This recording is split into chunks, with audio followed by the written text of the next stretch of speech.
cuando más necesitas estar informado. Las noticias que de verdad importan. Aquí y ahora. El informativo de Inicia Radio y Radio Corporación, producido por el equipo periodístico de Veritas Capitur.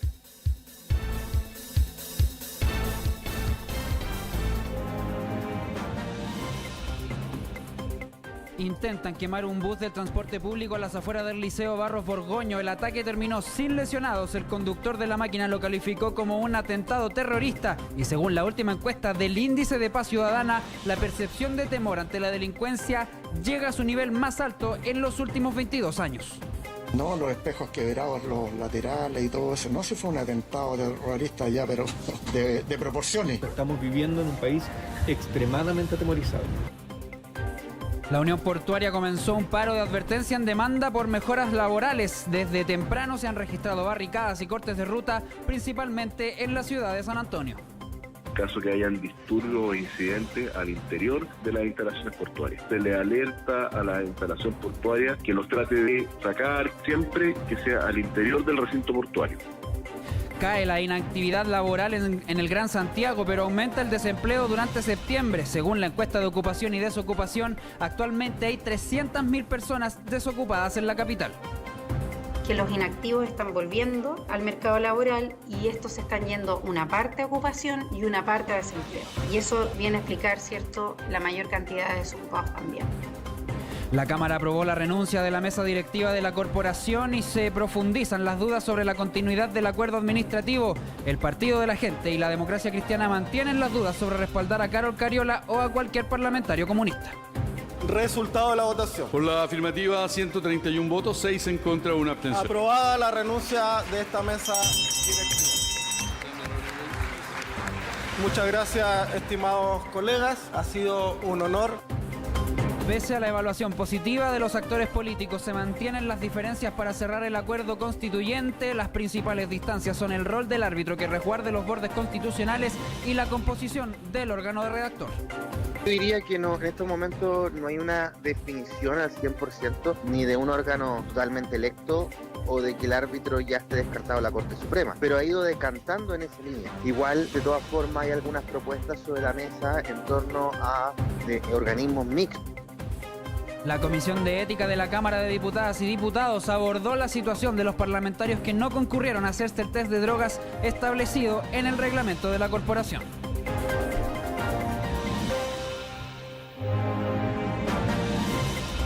Aquí y ahora, las noticias que de verdad importan. ¿Cómo le va? Muy buenas tardes, son las 13 horas con 5 minutos. Esta es la edición central aquí y ahora con las noticias que de verdad importan a través de las 51 estaciones de Inicia Radio y Radio Corporación que hasta ahora están unidas a lo largo de todo el país, desde Arica hasta Punta Arenas, para comenzar a conversar, analizar, informar las principales informaciones justamente de esta jornada de día miércoles 26 de octubre, una jornada marcada por muchas informaciones principalmente a nivel político, pero también hay distintas situaciones que nos preocupan a nivel de seguridad. Ahí, por ejemplo, lo que sucedió hoy en la Cámara de Diputados, aprobó la renuncia definitivamente de la mesa directiva que rige actualmente, que va a estar por mandato hasta el 7 de noviembre, donde se deberá elegir a una nueva mesa directiva. Peligra aún el acuerdo administrativo el nombre de Carol Cariola, la parlamentaria del Partido Comunista, quien según el acuerdo administrativo debería asumir la testera justamente el 7 de noviembre, pero este acuerdo está peligrando principalmente por las dudas que imponen y emiten por parte del Partido de la Gente, también desde la Democracia Cristiana, y también eso se da principalmente por una denuncia que hacen en contra del exdirector del INDH, el Instituto Nacional de Derechos Humanos. Hablamos de Sergio Mico. Él ha sido le presentaron una querella en su contra, por lo tanto también hay ahí una polémica que vamos a estar abordando, pero también hay situaciones de seguridad que nos están preocupando el día de hoy. La situación en el puerto, por cierto, se han registrado distintas manifestaciones, principalmente en la ciudad de San Antonio,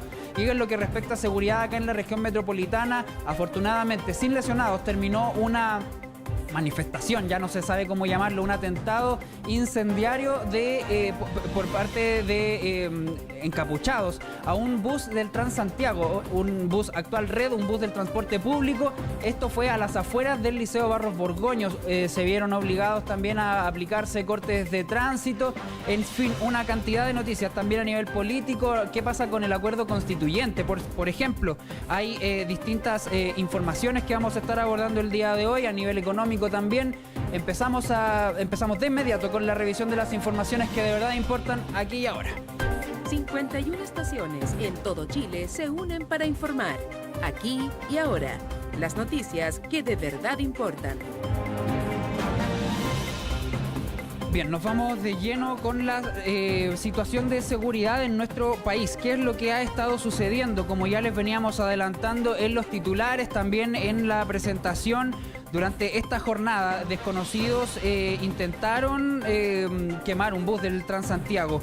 Un nuevo ataque incendiario que ocurrió durante este miércoles en el exterior del Liceo Barros Borgoño, en Santiago principalmente, luego que encapuchados salieran del recinto justamente a realizar estos desmanes en la calle San Diego, en el centro de la región metropolitana. Pasada las 10 de la mañana fue que salieron los sujetos a provocar estos incidentes, momento en que cortaron el paso de un bus Red. El conductor de la máquina señaló que los individuos le impidieron seguir el tránsito y que tras bajar a los ocupantes lanzaron distintas bombas molotov, por ejemplo.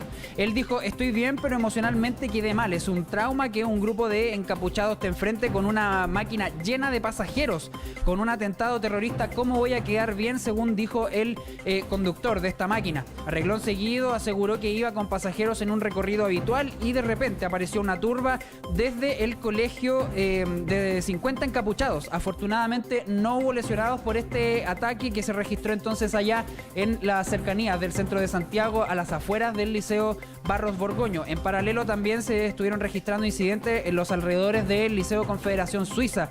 Precisamente en 10 de julio con Lira, en ese punto de la capital, peatones debieron actuar para apagar las llamas de una bomba molotov que cayó junto a un auto estacionado, y finalmente igual hubo hechos de violencia y lanzamiento de bombas molotov en el internado nacional Barros Arana, el IMBA. En el centro de Santiago se siguen registrando entonces estas manifestaciones, lamentables manifestaciones a las afueras de los liceos emblemáticos de la capital, pero escuchemos parte de las declaraciones que emitió justamente el conductor de este bus que fue atentado por parte de desconocidos, quienes intentaron quemar el bus del Transantiago y lo calificó incluso como un atentado terrorista.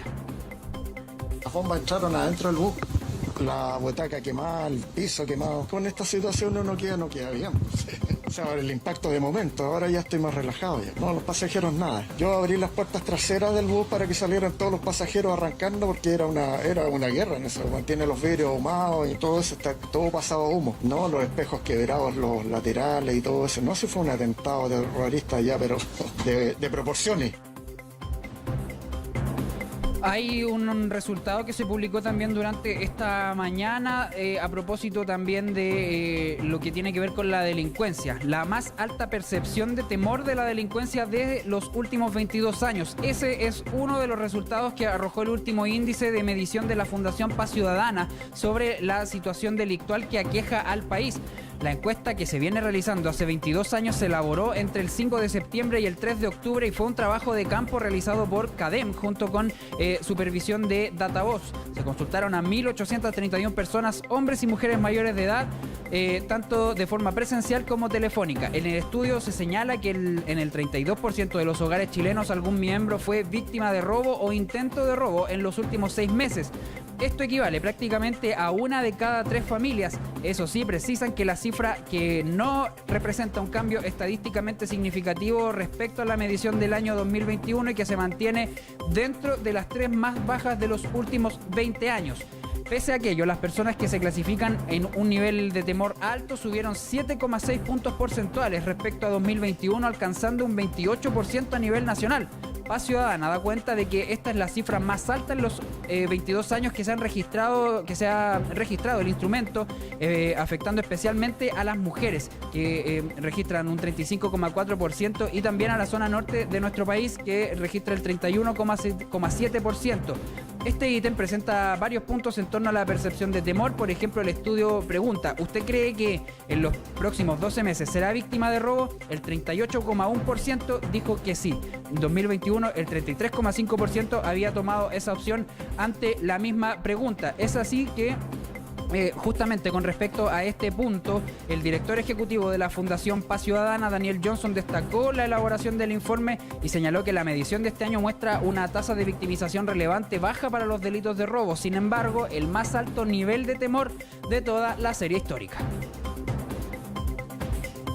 El nivel de temor por las personas que se clasifican con nivel de temor alto sube 7 puntos porcentuales. Es el aumento más alto que hemos tenido en todos los 20 años también que llevamos, más de 20 años que llevamos midiendo esto, y alcanza un 28%, que también es el valor por lejos más alto que hemos tenido en toda la historia que nosotros hemos medido el nivel de temor de la ciudadanía. Entonces estamos viviendo en un país extremadamente atemorizado. También durante esta jornada, la alcaldesa de Santiago, Iracy Hasler, dio a conocer el inicio de las obras de recuperación de fachadas en la calle Esmeralda y que forma parte del plan Te Quiero Santiago, que busca la recuperación integral de fachadas y espacios públicos de la comuna. Todo esto se da en el marco del plan de recuperación de espacios públicos que se está aplicando también a nivel de gobierno, que se han hecho intervenciones, por ejemplo, en distintas estaciones de metro, donde se ha registrado mucho comercio ambulante, por ejemplo, también mucha delincuencia, por ejemplo, en el barrio Meix, entre otros sectores de todo Chile. También se ha realizado en regiones. Estas fueron las declaraciones que emitió la alcaldesa de Santiago, Iracy Hasler, en el marco de este plan de recuperación de fachadas en la calle Esmeralda, que forma parte justamente del plan Te Quiero Santiago. Hemos reabierto la Posada del Corregidor, que tiene distintas actividades culturales que se van a seguir desarrollando en este tiempo, así como hemos hecho estas importantes alianzas con el Colegio de Arquitectos y Arquitectas, que es un tremendo orgullo porque son con quienes estamos también trabajando en proyectar este espacio arquitectónico, este espacio patrimonial, una alianza con la comunidad, con vecinos y vecinas que están organizados. Y con respecto también al índice de paz ciudadana, los resultados que se entregaron durante esta jornada también tiene una valoración a las policías justamente y denuncias. Es en ese contexto que la valoración positiva del desempeño de Carabineros y la Policía de Investigaciones ha aumentado. Asimismo, la confianza en estas instituciones, bien digo. En este caso fueron evaluados con notas de 1 a 7, donde Carabineros obtuvo un 4,2%. El año pasado había obtenido un 3,6%. La Policía de Investigaciones, por su parte, obtuvo un 4,5%, mientras que el año pasado alcanzó un 4,2%. Los fiscales se mantuvieron con un 2,8% y la Defensoría bajó de un 3,0% a un 2,8%. El gobierno subió de 2,8% a 3,0% y los jueces de 2,8% a 3,0% también. En cuanto a la confianza en Carabineros, esta pasó de 41% a 50% y la PDI de 56% a 60%.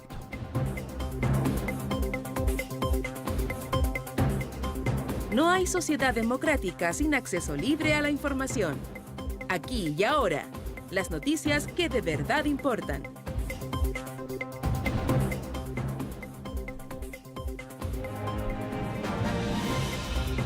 Bien, hemos estado también atentos a una situación que se anunció desde la tarde de ayer, cuando portuarios justamente informaban que durante esta jornada iban a estar paralizados. Vamos a conocer esta situación con Miguel Núñez Maligo. Miguel, ¿cómo estás? Buenas tardes. Buenas tardes, Rodrigo.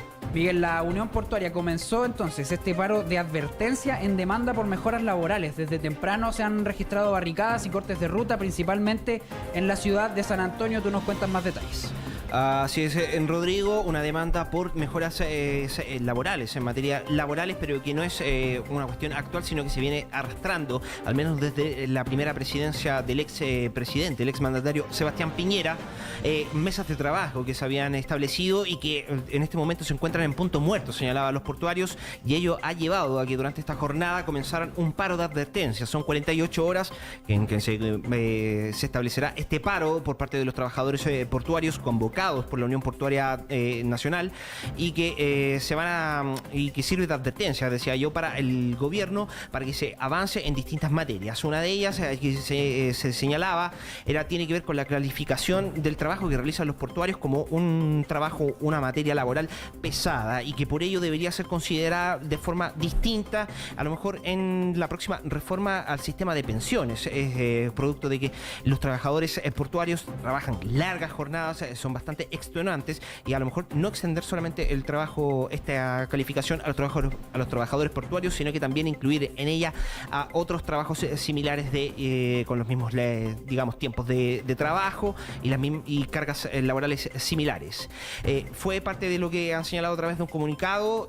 Nosotros tentamos comunicarnos con la Unión Portuaria de Chile. Han señalado que no van a emitir declaraciones, además de aquella que han escrito, pero sin embargo hay voces que se han levantado y que han recogido justamente estas demandas, como es el caso del diputado de la Comisión de Trabajo, Andrés Giordano, que también cuenta con un historial sindical y que ha señalado que justamente el tema del paro portuario viene a instalar esta discusión que se presentará durante el final de este mes, eso se espera al menos, respecto a la reforma del sistema de pensiones. Escuchemos. Se trata de un paro que además pone en relevancia dos temáticas que el Congreso va a tener que tratar pronto, directamente a lo que significa el trabajo pesado y pensiones, que actualmente durante la última década el Estado lo ha resuelto por la vía de pensiones de gracia, una cuestión que no se hace cargo de la peligrosidad del tipo y condición de trabajo que significa el trabajo portuario, y ojo, otros se incluya dentro de la discusión de pensiones la especificidad de lo que significa el trabajo pesado y los efectos que además tiene. Así es, movilizaciones desde temprano en Iquique, Antofagasta y San Vicente, pero el caso más llamativo ha sido el caso de San Antonio, que tú adelantabas que durante esta mañana amaneció. Desde temprano se registraban barricadas y cortes de ruta, sobre todo en el acceso al puerto de la ciudad de San Antonio. Con todo ello, sin embargo, a diferencia de otras ocasiones, hay una preparación por parte de las distintas autoridades, y en este caso la Capitanía de Puerto de San Antonio ha señalado de que se encontraban preparados, están tomando las medidas correspondientes tras el anuncio del paro de los portuarios. Habló el capitán de puerto, el capitán de fragata Bendigo, Jorge Risco, quien señaló lo siguiente. Casos de inteligencia, o sabemos con antelación cuándo van a haber manifestaciones o paros. Caso que hayan disturbios o incidentes al interior de las instalaciones portuarias. Se le alerta a la instalación portuaria si hay gente al interior que los trate de sacar o mitigar estas acciones, siempre que sea al interior del recinto portuario.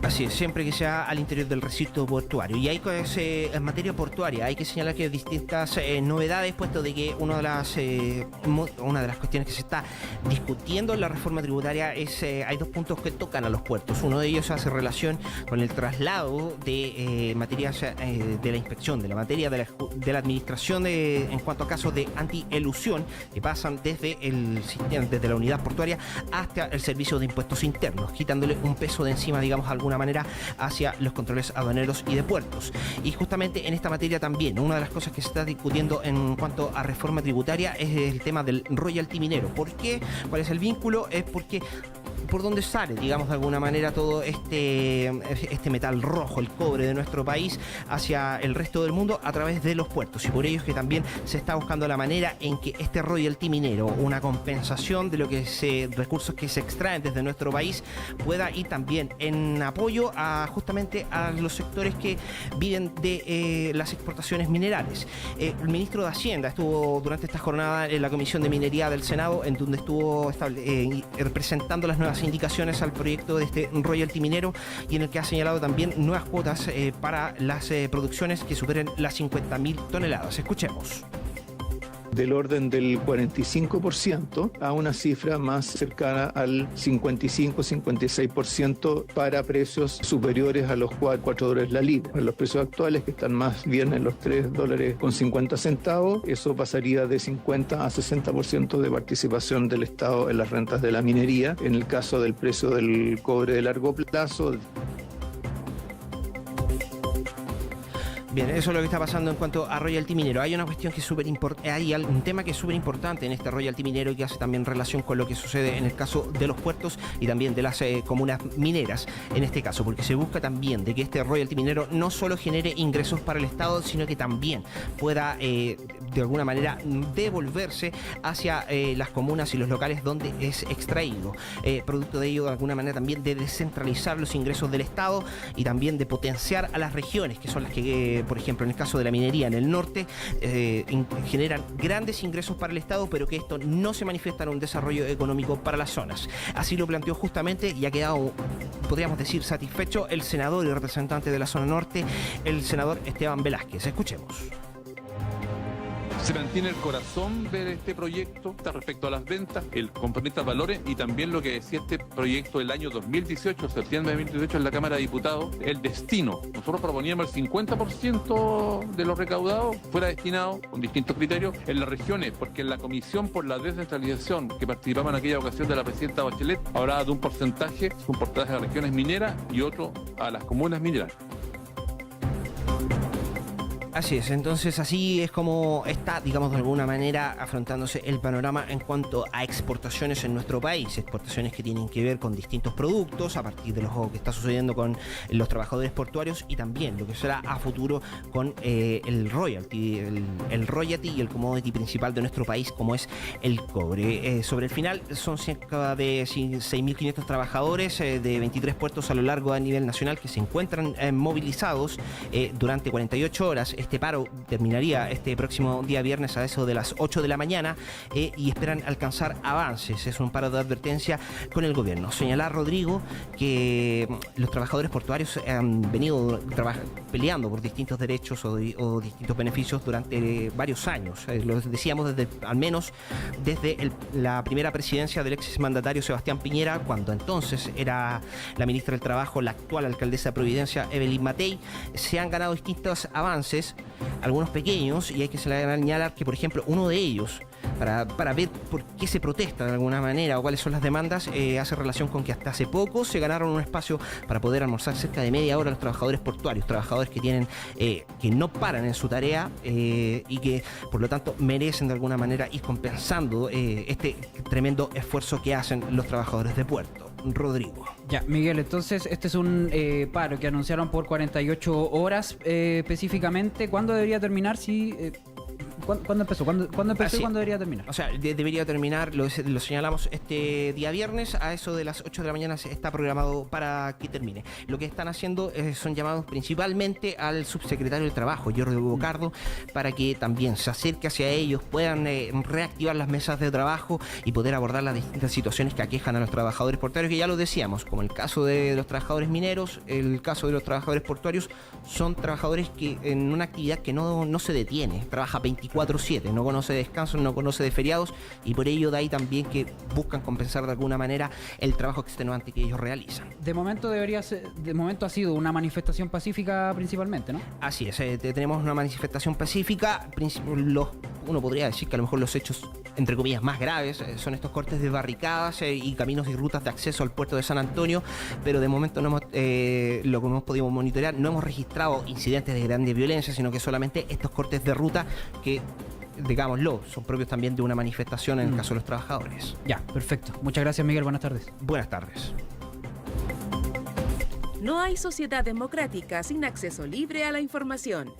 Aquí y ahora, las noticias que de verdad importan. Y estas son algunas de las noticias que están disponibles en aquiyahora.cl. Intentan quemar bus del transporte público con pasajeros a bordo fuera del Liceo Barros Borgoño. Y la Cámara de Diputadas y Diputados aprueba con amplia mayoría renuncia de la mesa directiva. Y con respecto al COVID-19 se reportan 6.324 nuevos casos, una positividad de 15,81% y 7 fallecidos a nivel nacional. Estas son algunas de las noticias que están disponibles en aquiyahora.cl. Aquí y ahora, te informamos todo.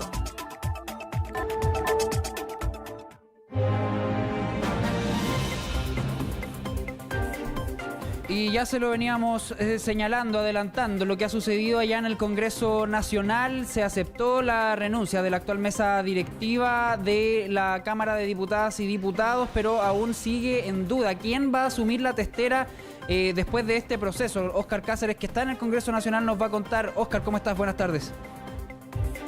Hola, muy buenas tardes, Rodrigo. Buenas tardes a nuestros auditores, también a nuestros televidentes en todo el país. Efectivamente, Óscar, la Cámara entonces aprobó, como ya lo decíamos, la renuncia de la mesa directiva de la corporación y se profundizan las dudas sobre la continuidad del acuerdo administrativo. Principalmente estas dudas provienen del Partido de la Gente y de la Democracia Cristiana, quienes mantienen justamente estas dudas sobre respaldar a Carol Cariola o a cualquier otro parlamentario comunista. A ver, tú nos cuentas más detalles, Óscar. Bueno, lo hemos estado comentando durante las últimas semanas. Se ha generado todo un revuelo ante la posibilidad de que la diputada Carol Cariola, militante del Partido Comunista y además el rostro de la campaña del apruebo, que terminó perdiendo por más del 60% frente al rechazo, asuma como presidenta de la Cámara. El nombre de Carol Cariola ya venía generando cuestionamientos por este hecho político.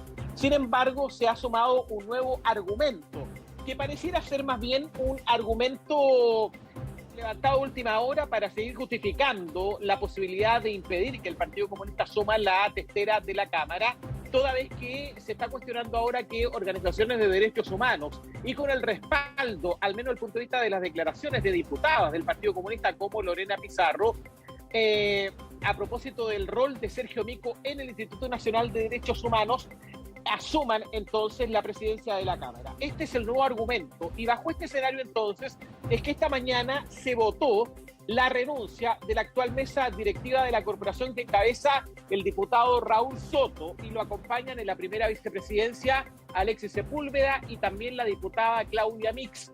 En este contexto se aprobó la renuncia con 131 votos a favor, 6 en contra y una abstención.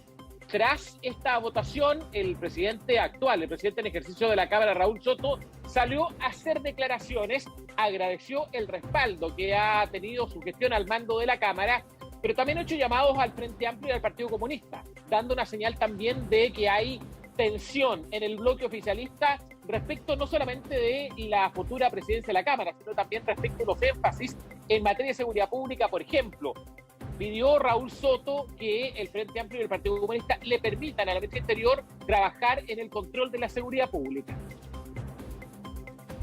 Solamente agradecerles por estos 8 meses que nos han permitido, junto a Claudia, junto a Alexis, dirigir esta corporación y confiar en ustedes el futuro de la Cámara de Diputadas y Diputados para mantener una conducción seria, responsable, ecuánime y que mantenga un buen clima de diálogo y acuerdo al interior de esta Cámara de Diputados y que dé buenas señales también hacia el país.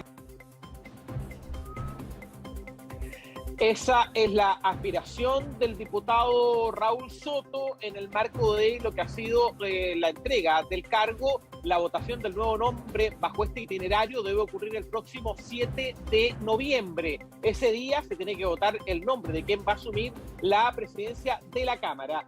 En este contexto, y dadas las dudas que hay respecto de si efectivamente se va a respetar el acuerdo administrativo pactado en el mes de marzo, el diputado jefe de bancada del Partido Socialista, Marco Silavaca, ha hecho un llamado a honrar la palabra y aquí envió un mensaje directo a la Democracia Cristiana y al Partido de la Gente, quienes han firmado de manera, en el acuerdo original, han puesto su nombre, han puesto su respaldo a la actual Constitución y al acuerdo que está pactado hasta el año 2026. Uno de los valores más altos que debe existir en la política dice relación también con la lealtad, dice relación con el cumplimiento de los acuerdos que nosotros mismos suscribimos, dice relación con honrar la palabra. Si al interior de este Congreso existen personas que no son capaces de honrar la palabra, ¿de qué manera van a poder suscribir o cumplir con la palabra que le hemos entregado a nuestros ciudadanos? Ahí está el emplazamiento directo que ha hecho el jefe de bancada del Partido Socialista a la Democracia Cristiana y al Partido de la Gente, invitándolos a honrar su palabra. Pero desde la Democracia Cristiana han reiterado que hoy día al menos no hay ningún voto de la Democracia Cristiana para votar ni por Carol Cariola ni por ningún militante del Partido Comunista. En este contexto, Eric Aedo ha dicho que se espera que el Partido Comunista entregue un respaldo firme, categórico al rol de Sergio Mico en el Instituto Nacional de Derechos Humanos. Nosotros hemos dicho que si el Partido Comunista toma distancia de los fundamentos de aquella querella, toma distancia también de los dichos que han planteado algunas parlamentarias del Partido Comunista y lo declara oficialmente, obviamente que vamos a revisar la situación. Pero si eso no sucede, nosotros mantenemos nuestra decisión como bancada de la Democracia Cristiana de no concurrir con nuestros votos a elegir a un o una militante del Partido Comunista en la testera de la Cámara. Han habido declaraciones de diputados del Partido Comunista, entre ellos la propia diputada Carol Cariola, quien ayer salía a manifestar su confianza en que se va a respetar el acuerdo administrativo de la Cámara, pero al menos hasta ahora ninguna de estas declaraciones ha sido suficiente y se mantiene entonces la duda respecto de que ADC vaya a respetar el acuerdo. Lo propio ocurre con la bancada del Partido de la Gente. La jefa de bancada de esa colectividad, la diputada Giovanna Ahumada, diputada por la región de Antofagasta, también ha dicho que efectivamente el PDG está negociando mejores condiciones. Lo está haciendo con la derecha, también lo está haciendo con la izquierda. Seguimos en proceso de análisis. Para nosotros es importante ver la realidad de todo lo que está pasando. No tenemos certeza efectivamente de lo que pueda pasar con respecto al acuerdo, pero principalmente para nosotros es importante lo que hoy día hablan nuestras bases. Así que nos vamos a dar el tiempo como lo hemos hecho siempre. Vamos a ver qué es lo que nos dicen y próximamente, ya volviendo a la semana distrital, vamos a ver qué es lo que sucede.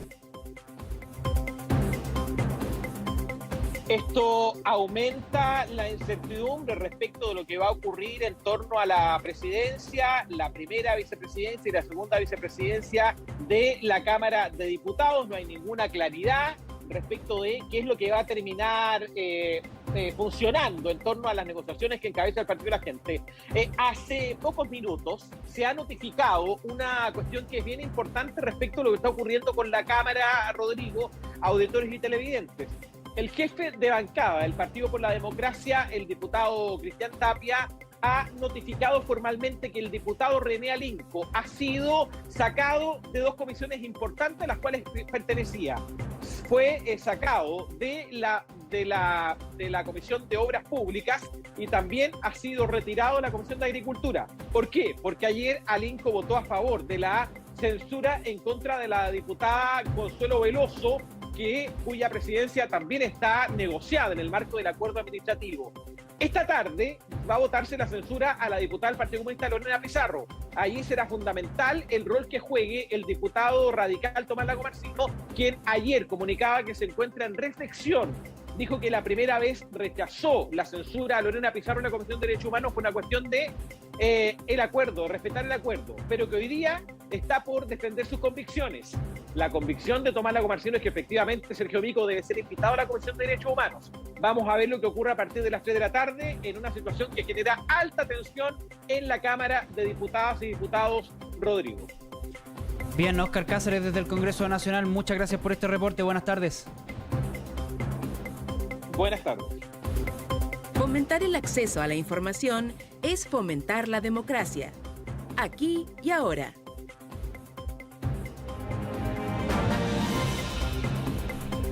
Siempre en política, vamos a saludar a Rafael Martínez. ¿Cómo estás, Rafael? Buenas tardes. Buenas tardes, Rodrigo. Buenas tardes, auditores. También a todos nuestros televidentes. Vamos a actualizar toda la información respecto del proceso constituyente. Si bien existen consensos en los 12 principios o bases para cerrar el acuerdo constitucional, desde Chile Vamos advierten que eso no va a ocurrir antes del mes de noviembre, mientras que desde el oficialismo insisten en la ocurrencia de un órgano redactor que sea 100% electo. ¿En qué va este capítulo de la teleserie, Rafael?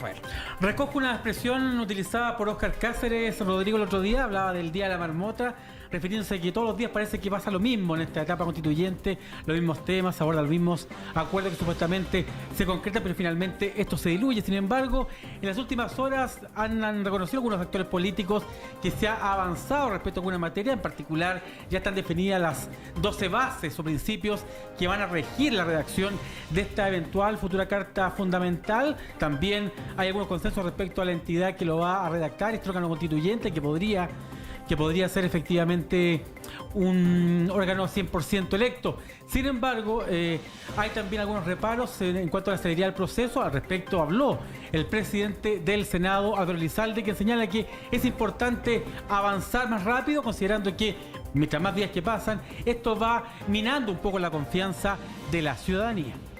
Por eso es fundamental el trabajo que se va a hacer esta semana y la próxima. El país requiere conocer cuál va a ser el itinerario institucional para arribar a una constitución nacida en democracia, cuál va a ser el mecanismo que se va a llevar adelante, cómo se garantiza un principio básico que es el rol protagónico de la ciudadanía en la elaboración del nuevo texto. Y eso implica dar una certeza. Seguir postergando el debate solo genera más incertidumbre. En Aquí y Ahora conversamos con el diputado Tomás Lagomarsino, del Partido Radical, que recordemos está llevando a cabo este proceso de negociación de parte de su bancada. Ha señalado que más allá de estos buenos augurios que han planteado algunos dirigentes políticos, hay todavía algunas definiciones que establecer. Por ejemplo, él señala que no está cerrado esta posibilidad de que sea un órgano 100% electo. También está abierta la alternativa de que sea integrado de manera mixta por algunos expertos, también otros elementos políticos, como por ejemplo algunos parlamentarios. Además también algunos han descartado a priori que sea la Corte Suprema quien asuma, recordemos, esta labor arbitral para establecer que se cumplan en definitiva las bases, situaciones que él considera aún no están completamente cerradas. Diría que no, en estos momentos no hay una definición al 100% ni de un órgano totalmente electo o de que el árbitro ya esté descartado en la Corte Suprema, pero ha ido decantando en esta línea. Igual, de todas formas, hay algunas propuestas sobre la mesa en torno a organismos mixtos que consideren un porcentaje de experto, un 20% u otro nivel. Quien también, Rodrigo, ha participado en estas negociaciones como presidenta de la Federación Regionalista Verde Social, es su presidenta Flavia Torrealba. Al respecto ha señalado que, en Aquí y Ahora por supuesto, que hay algunas diferencias también respecto al árbitro. Ella considera que este organismo, insistimos, que está destinado a cumplir estos bordes que ya están acordados por los partidos políticos, podría también perjudicar, limitar lo que es la labor del órgano que sea establecido para poder redactar la Carta Fundamental, por lo cual aún considera es un tema que debe ser debatido por parte de los partidos con representación parlamentaria. Pero este órgano ya viene un poco autonomizado en la discusión. Es un poco complejo porque ya van con un corset, que son estos 12 principios. Yo creo que ahí el principio de la soberanía de este órgano que tiene el poder constituyente originario no estaría tan respetado. Hay también definiciones de parte de Chile Vamos. Ellos han establecido que en ningún caso pretenden suscribir ningún acuerdo a una fecha que sea anterior al mes de noviembre. También ya han abierto la posibilidad concreta de que sea un órgano mixto y además también han propuesto la idea a algunos sectores. Hay una diferencia también, hay un matiz de que efectivamente hay algún plebiscito de entrada obligatorio. Sin embargo, consideran que ya acordados estos principios, estas bases que hemos reseñado, esto está avanzando más rápido de lo que ellos esperaban. En estas materias han habido acercamientos que yo considero que son importantes, pero no ha habido ningún acuerdo y por lo mismo nos vamos a volver a reunir para ir cerrando algunos acuerdos de ser posible. Ahí escuchamos a quien ha llevado estas negociaciones de parte de la Unión Demócrata Independiente, en este caso el diputado gremialista Guillermo Ramírez. ¿Qué va a ocurrir en esta jornada? Volverán a reunirse los partidos políticos. Es lo que será una jornada clave para poder definir, por ejemplo, insistimos, el órgano que fiscalizará las bases ya acordadas, pero también la conformación de este órgano que será encargado, reiteremos, de redactar la propuesta constitucional que se espera, si es así, sean sus miembros elegidos en abril del próximo año. Rodrigo. Gracias, Rafael. Buenas tardes. Buenas tardes. Más periodismo por mejor control ciudadano a la gestión pública. Aquí y ahora, las noticias que de verdad importan.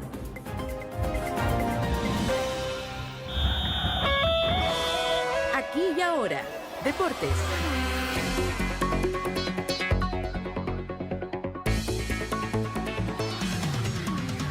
13 horas con 40 minutos. Nos vamos de lleno a la información deportiva. En Chile y el mundo hay distintas informaciones. Por ejemplo, Cristian Garín perdió ante el 12 del mundo. Se despidió de la entrada en el ATP de Viena. También hay informaciones del fútbol. Hay una situación un poco chistosa que ha sucedido. Se han visto las fotos de el Peluca Falcón, que ya ahora es Pelolais, le dicen en las redes sociales. Marco Sotomayor en la presentación de los deportes del Ágora.net. ¿Cómo le va? Buenas tardes.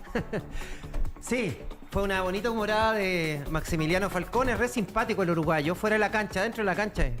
Jugador rudo, ¿verdad? Pierna fuerte. Pasa la pelota o el rival no pasa, ninguno de los dos. O sea, o uno de los dos pasa. Bueno, como sea, llegó con ese look, ¿verdad? Era una apuesta, que si eran campeones, él se iba a alisar el pelo y bueno, lo compararon con el monito, con la insignia Colo-Colo, entre otras cosas, claro, que le dijeron. Pero bueno, el ánimo del campeón, evidentemente, distendido. Si todo camina tan bien cuando el equipo gana y consigue títulos, no hay ningún problema. Todo es una tacita de leche en el vestuario. Los equipos que pierden, enrarecido el tema. Bueno, vamos con las noticias, y una noticia que tú estuviste bien, Rodrigo, en abrir con ella, porque nos estamos acostumbrando que Cristian Garín se vaya en primeras rondas en los torneos, y no los grandes torneos. No estamos hablando de Wimbledon, no estamos hablando de los Grand Slam. Estamos hablando de torneos, no menores, pero son torneos ATP, ¿verdad? En este caso el de Estocolmo. En primera ronda perdió con el número 6 sembrado, el italiano Yannick Sinner, aunque con ese nombre es italiano, que le ganó por 6-3 y 6-2. La caída libre del tenista ariqueño claramente es preocupante, porque tenemos a Alejandro Tavilo como raqueta número 1, y en Copa Davis necesitamos un buen partner. Jarry está recién retomando su carrera o reenchufándose en el circuito después de la sanción por doping. Entonces es preocupante lo de Garín, y cambia entrenador como quien se cambia los pantalones. Y eso todos dicen, ¿verdad?, que está no es bueno para él. No, de hecho, el español... No hay continuidad alguna. Sí, el último técnico, el español Pepe Vendrell, decía, los problemas de Garín no son tenísticos, son problemas de prioridades. ¿Qué significa eso? Que de pronto a lo mejor le cuesta entrenar, le da flojera, a lo mejor tiene la cabeza puesta en otras partes, pero acá, para hacer historia en el ATP, que es tan competitivo, tienes que estar 100% y 24/7 metido en tu pega. Si no, no hay otra receta. Sobre todo para jugadores que son talentosos, que creen a lo mejor que con el talento les basta. Claro. No es así. Bueno, hoy tenemos Copa Chile, 18 horas en el Estadio Cap de Talcahuano. Se abre la segunda semifinal entre Universidad de Chile y la Unión Española. Ojo, que ya está instalado en la final Magallanes, que es de la primera vez. Espera ganador precisamente de esta llave entre azules y rojos. Vamos a escuchar a los técnicos. En primer lugar, al entrenador de la Universidad de Chile, que es local, a pesar de que se juega en Talcahuano, el ex Unión Española, curiosamente, Sebastián Miranda. Yo asumo la responsabilidad del lugar que estoy y que sé lo importante que es para la universidad, representar a la Universidad de Chile, en el cual tenemos que tratar de ser protagonistas siempre. De eso sí me hago responsable. Ahora, que pasemos a ser candidato o no candidato, creo que era impensado. Que a lo mejor hace un mes que tú me hicieras esta pregunta y yo hoy día voy partido a partido, mi discurso no va a cambiar, como tú dices. Hemos logrado de alguna manera estar muy cerca de salvar del descenso, pero lamentablemente matemáticamente no lo estamos, y eso conlleva todavía tener una responsabilidad grande. Bueno, la pregunta seguramente indicaba, como ustedes pudieron inferir en la respuesta de Sebastián Miranda, ¿qué pasa si llegan a la final, si ven Copa Libertadores? Porque el ganador de Copa Chile ingresa como el cuarto representante de nuestro país en Copa Libertadores, no a la fase de grupos, a la fase de llave, a la previa, ¿verdad? Pero, o sea, sería una situación realmente impensada. Una Universidad de Chile que ha estado muy cerquita del descenso durante toda la temporada y que estaba envuelta en polémicas y en problemas institucionales, que de pronto a lo mejor se ve con la posibilidad de alcanzar Copa Libertadores. Bueno, para ellos sería espectacular. Y para Unión Española, salvar el año. El peor equipo de la segunda rueda. El peor equipo. Si no hubiese tenido una cuenta de ahorro en la primera rueda, la Unión estaría peleando el descenso en estos momentos. Cambiaron al técnico. Entró Gustavo Canales, ex figura en Unión Española y ex figura en la Universidad de Chile. Fue campeón de la Sudamericana con la U. Gustavo, que ahora está en el Banco Unión y no ha podido sacarle rendimiento. No ha ganado un solo partido en el campeonato oficial el técnico Gustavo Canales, a quien escuchamos a continuación. Invitar a toda nuestra gente a que se ilusione como nosotros decíamos al principio, y que nos acompañe sobre todo en el partido de vuelta, porque realmente lo necesitamos y vamos a dejar todo para poder regalarle una alegría que vuelva a ser Unión finalista de una Copa Chile.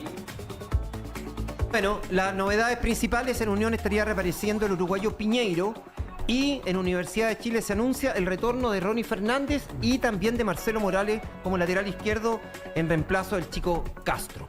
En un ratito más, a partir de las 16, el Bayer Leverkusen y el Marsella de Aranguis y Sánchez respectivamente van a vivir una jornada clave en la Champions. Ambos equipos están con expectativas de avanzar, pero el Bayer Leverkusen la tiene mucho más complicada que el equipo de Alexis, que está segundo en su grupo. Así que vamos a estar informando todo esto en el programa La Tribuna en un ratito más, Rodrigo. Perfecto. Marcos Sotomayor, muchas gracias por la presentación de los deportes de Agora.net. Que tenga muy buenas tardes. Buenas tardes. Una cosita. En Argentina aseguran que Gustavo Quintero se va.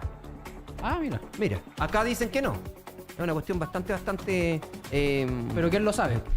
No, lo sabe él claramente, pero dicen que no hay que pagar ninguna cláusula de rescisión los argentinos, nada, que podría irse mañana si quisiera. Ya, vamos a quedar atentos entonces a la situación del entrenador de Colo Colo. Chao, Rodrigo, que estés bien. Buenas tardes. Chao, chao. No hay libertad de expresión sin derecho a la información. Las noticias que de verdad importan en Aquí y Ahora. Aquí y Ahora. El mundo. Ya, han habido distintas situaciones que han aquejado justamente a Jerusalén, la capital de Israel. Sin embargo, por ejemplo, en medio de la tensión entre los enfrentamientos de Israel con Cisjordania, Australia echó un pie atrás y ya no reconoce, por ejemplo, a Jerusalén como la capital de Israel. Pero vamos a estar comentando todas las informaciones que tengan que sean respectivas de Jerusalén, en este caso con nuestro colega que está apostado allá, Poirot Escobedo, que ya está en contacto con nosotros. Poirot, ¿cómo estás? Buenas tardes. Hola, buenas tardes. ¿Me ven? ¿Me escuchan bien para corroborar? Te escucho perfecto, te vemos y te escuchamos perfectamente. Rodrigo Cepeda te saluda por acá. Acá donde estoy, me presento, soy Poirot Escobedo. Cubro política en Chile y en este caso por una situación anecdótica viajé acá a Israel, he estado recorriendo distintos lugares. En este momento me encuentro en el sector de Tiberias, a 40 minutos de una localidad de Palestina, del territorio palestino, llamada Nablus, una de las principales ciudades que ha sido en las últimas horas el foco de la noticia, producto de un operativo militar que involucró a las fuerzas de Israel, y en este caso un operativo que significó que 6 palestinos resultasen muertos y al menos 25 heridos. En redes sociales han circulado distintas imágenes de, la envergadura de este operativo que involucró, por cierto, que finalmente se esté marcando un nuevo momento, un nuevo hito en lo que respecta a la situación beligerante acá en Oriente Próximo, en este caso lo que respecta a la relación entre el Estado de Israel y las ya tensas relaciones con el lado palestino en Cisjordania. En definitiva, esta localidad de Nablus, que les decíamos está a unos 40 minutos de donde yo me ubico en el norte de este país, ha sido un lugar de mucha tensión, especialmente por la presencia de un grupo radical, un grupo nuevo que no es muy numeroso, pero que tiene la característica de ser combatientes que no estuvieron en la primera intifada a comienzos de, en este caso, de los años 2000. Son algunos muchachos de 17, 18 años que no conocieron los enfrentamientos entre el año 2000 y 2005 y que finalmente se han denominado a sí mismos guarida de los leones.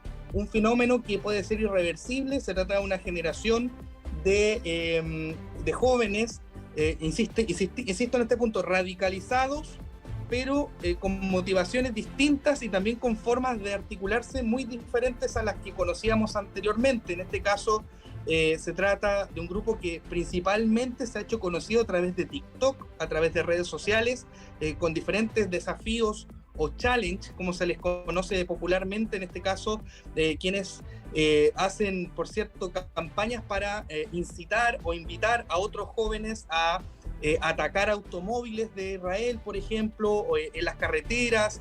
Se hacen una suerte de sorteos de pagos de dinero para quien se grabe cometiendo algún ataque. Esa es la forma de operar, insistimos, un grupo que no es muy numeroso, pero que hoy día es percibido como una amenaza por parte del Estado de Israel. Sí, y ha llegado... atento a las consultas. Sí, perfecto. Muchas gracias, Poirot, conversando aquí y ahora, las 51 estaciones de Inicia Radio y Radio Corporación a lo largo de todo Chile, también a través de las señales digitales. ¿A qué nivel bélico llegan estos enfrentamientos, estas manifestaciones por parte de este grupo que tú dices no tiene tanta gente, es un grupo más bien pequeño que se hace conocido por redes sociales, pero qué tan fuertes son en cuanto a sus manifestaciones bélicas? La verdad es que este grupo, que fue, según el Estado de Israel, según información oficial que se comenta acá, fue detenido, abatido en este operativo, producto de que el trabajo de inteligencia israelí habría detectado que se estaban iniciando trabajos para la construcción de bombas.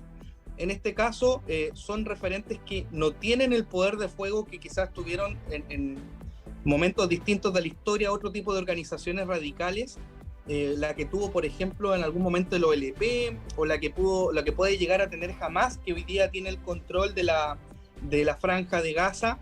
La verdad es que es un grupo nuevo que se está conformando, pero que, insisto, por la forma que tienen de convocar a través de redes sociales, a través del lenguaje que utiliza la población más joven, esa es la dificultad finalmente. Y lo que se busca desde este lado del conflicto, del lado de Israel, es detener esto. Por eso este operativo marca un antes y un después, insisto, en el conflicto que tiene Israel con el resto de los grupos en el Medio Oriente, particularmente porque los conflictos que se arrastraban desde el siglo pasado hasta ahora era entre Israel y estados, ya sea el Líbano, ya sea Siria, ya sea los territorios de la Autoridad Palestina.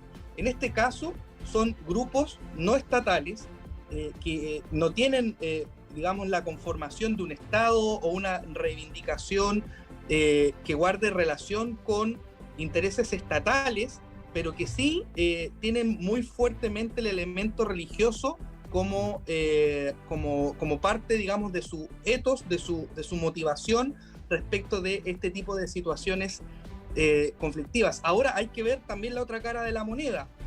Se trata de un territorio, Nablus, te decía yo, esta ciudad es de un dominio medio, se podría decir. Se supone que, para que ustedes se hagan una idea, las personas que quizás no se imaginan cómo es el territorio que comparten Israel con Palestina, en este caso una especie de B corta, no sé si me ven, en la parte sur tenemos la Franja de Gaza, en la parte norte tenemos Cisjordania, tenemos un territorio palestino dividido, en este caso, por el Estado de Israel, que está justamente al medio, no sé si se logra entender. En el lado de Cisjordania está esta ciudad de Nablus, que hoy día tiene un dominio intermedio en donde en teoría quien controla ese territorio es la autoridad palestina, ¿no? En este caso, Mahmoud Abbas, que ha sido el líder histórico palestino, de quizás la corriente más moderada de ese mundo.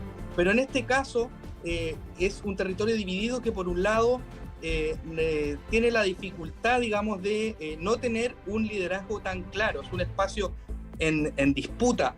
Y por cierto, eso también genera dificultades y marca un punto de inflexión respecto de lo que es la persecución y el enfrentamiento de situaciones del punto de vista de los grupos más radicalizados, que insistimos, ya no responden a un Estado, responden a organizaciones que se piensa probablemente estén financiadas por Irán, como son el caso de Hezbollah en el Líbano, o por ejemplo el caso de Hamas, que también recibe financiamiento internacional. Esta es la preocupación que hay en este momento en Israel, y también con un dato no menor: el 1 de noviembre van a ser las elecciones generales en este país. Este es un país que después de sucesivas elecciones todavía no logra conformar un gobierno. Entonces este operativo, que podría significar una escalada en la violencia acá en la frontera, podría significar, vimos los videos de las manifestaciones que se dieron después de la muerte de estos 6 jóvenes palestinos. Esto podría significar represalias, por ejemplo en Jerusalén, por ejemplo en otras localidades, podría significar una serie de situaciones bastante complejas que podrían incluso escalar los niveles de violencia como se había visto quizás hace algunos años. Perfecto. Poirot Escobedo conversando aquí y ahora a través de las 51 estaciones de Inicia Radio, Radio Corporación. Muchísimas gracias por este contacto. Quedamos muy atentos a la situación que aqueja entonces allá a Jerusalén con este grupo delictual, vamos a llamarle para no ser tan potente. Muchas gracias. Buenas tardes. Hasta pronto. Más periodismo por mejor control ciudadano a la gestión pública. Aquí y ahora. Las noticias que de verdad importan.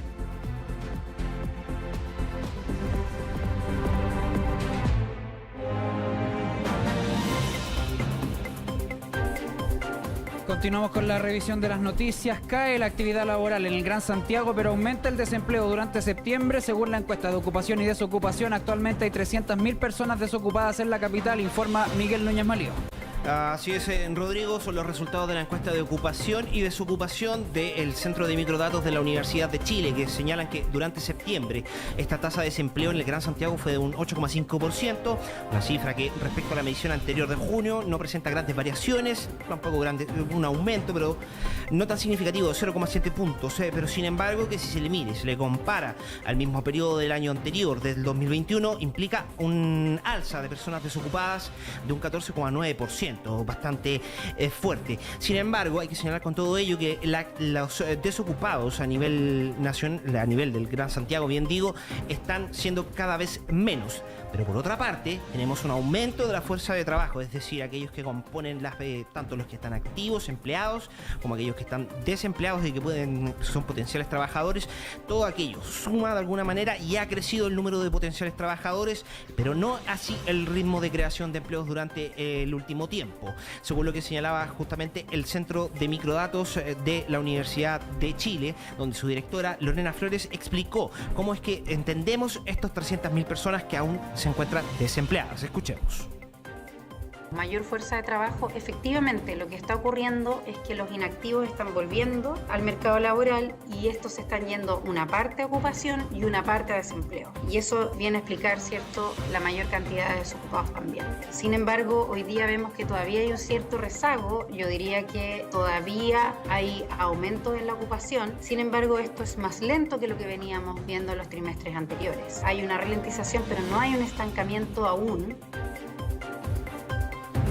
Así es, un aumento todavía, observa aumento de ocupación, es lo que señalaba la directora Lorena Flores, un aumento que es bastante lento, puesto de que en esta medición de junio a septiembre solo representa un aumento de 1 punto porcentual y en comparación al año pasado, al año 2021, esta crece en tan solo un 1,8%, es bastante menor, es decir, la ocupación, las personas que están encontrando empleo, que se están ocupando de alguna manera, lo están haciendo, pero a un menor ritmo del que venía mostrando, se está desacelerando y todo ello genera preocupación entre los trabajadores, quienes desde la Central Unitaria de Trabajadores, la CUT, su secretario general Eric Campos, ha manifestado su preocupación por lo que podría ser esto, un preludio del complejo escenario difícil, del complejo escenario económico que se proyecta para el año 2023. Bien preocupados como Central porque se está configurando un escenario de crisis económica donde el costo está recayendo en la espalda de los trabajadores. Llevamos 10 meses de caída en los salarios reales. Hay una inflación acumulada que se acerca al 12% y ahora estas noticias de bajas de empleo, de estancamiento del empleo, son el preludio de un año 2023 que va a ser muy complicado. Así es, entre otros datos, la encuesta de ocupados y desocupados indica también que el teletrabajo, que creció de manera importante durante el periodo de la pandemia, disminuyó en un 2,7% respecto a la medición del mes de junio y también el 14,3% de las personas ocupadas sigue ejerciendo sus labores mediante teletrabajo. Por último, lo que señalaba Eric Campos. Hace 20 años, un futbolista africano llamado Roger Milá celebró un gol bailando. Para lo que será este fin de año y el comienzo del año 2023. Miguel Núñez Malío, aquí y ahora.